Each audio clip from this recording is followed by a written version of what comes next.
Hi, Sathyaraj நம்ம WDF motor ஸ்போர்ட்ஸில் level 1 level 2 academy பண்ணிட்டு இருக்காரு. அவரோட ஃபீல் எப்படி இருக்குது, எப்படி ஃபீல் பண்ணுறாருன்னு கேட்போம்.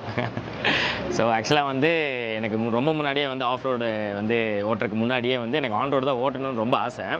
ஸோ பல சூழ்நிலை ஆப்பர்ச்சுனிட்டிஸ்னால வந்து நான் ஆஃப் ரோடு போயிட்டேன். ஸோ ஆன் ரோடு வந்து எனக்கு எப்பயுமே வந்து close to my heart. So அதனால் ஓட்டி பார்க்கணுன்னு. ஸோ இந்த ஒரு ஆப்பர்ச்சுனிட்டி வந்து எனக்கு ரொம்ப சூப்பராக தெரிஞ்சுச்சு. அதே மாதிரி வந்து எல்லாருமே வந்து ஒரே மைண்ட் செட்டில் இருக்கிறது வந்து ரொம்ப ஒரு எனர்ஜி கொடுக்குது. ஸோ அது மாதிரி கோஸ்ட் ட்ராக்கு, அப்புறம் உங்கள் ட்ரெயினர்ஸ் எல்லாருமே வந்து ரொம்ப பக்காவாக பண்ணுறாங்க.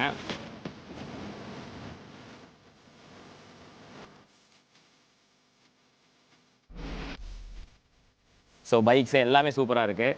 ஸோ நான் ஆக்சுவலாக வந்து என்ஜாய் பண்ணுறேன். இப்போ தான் ஒரு செஷன் ஓட்டியிருக்கோம். ஸோ இனி ஓட்டுறதுக்காக வந்து எனக்கு ஈகராக இருக்குது. சத்யராஜ் நம்ம பார்ட் ஆஃப் டீம் தாங்க WDF மோட்டார் ஸ்போர்ட்ஸில். ஸோ இனி எல்லா ரேசஸில் எல்லா அகாடமிஸ்லையுமே நம்ம பார்க்கலாம். தேங்க்யூ.